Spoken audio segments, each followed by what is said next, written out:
Hello there and welcome back. In this video we are going to look at a new module I have recently discovered. This is also from Reddit. So basically it's called FileQuery, and basically it allows us to query CSV and parquet files using SQL, and behind the scenes it uses DuckDB, and any valid SQL for DuckDB will work. So let's do it. Virtual env file querying source file querying bin activate source and pip install file query. What's neat about this is that it also has a TUI part or extension, and let's grab some sample CSV files. So sample CSV files. Florida State University.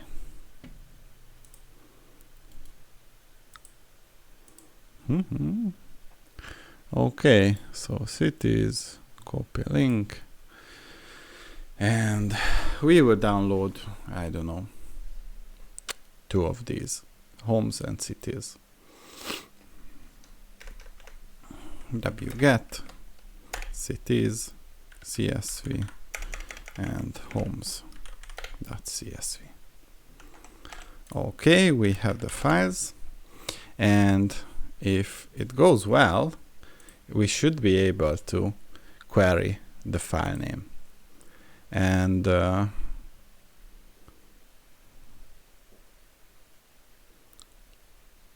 yeah, how do we do that? File query.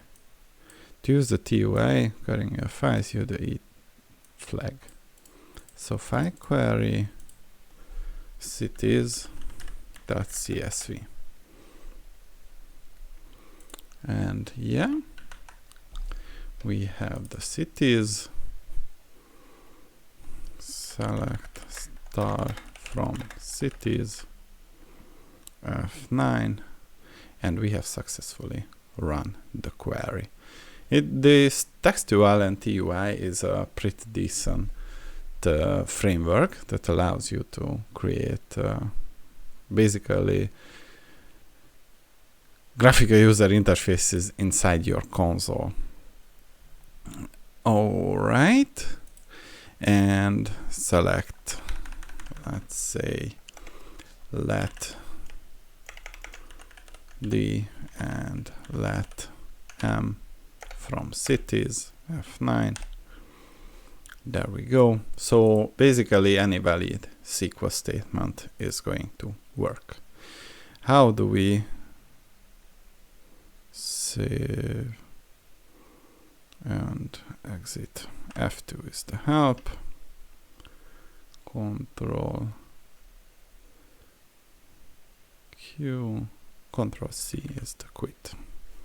All right, let's see the homes.csv.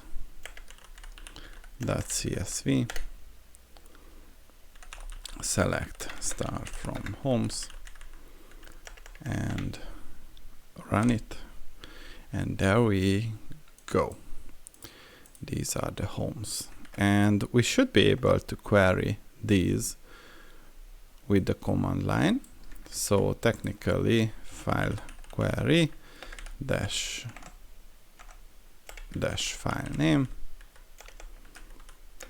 cities.csv dash query select star from cities, and we have a nicely formatted table on the console, which is pretty nice. And if you want to work with these type of files, you should be able to do it. Let's see how this script works. So vi hello.py. So technically we have to modify it to cities, and cities.csv, and these are the results. I don't want to save the results and export them, so print results Python 3.11 hello.py, and there we go. We have successfully read the contents of this file technically. So that was all I wanted to show you. I'm still trying to figure out how I'm going to incorporate it, but it's a really interesting concept and a pretty nice module.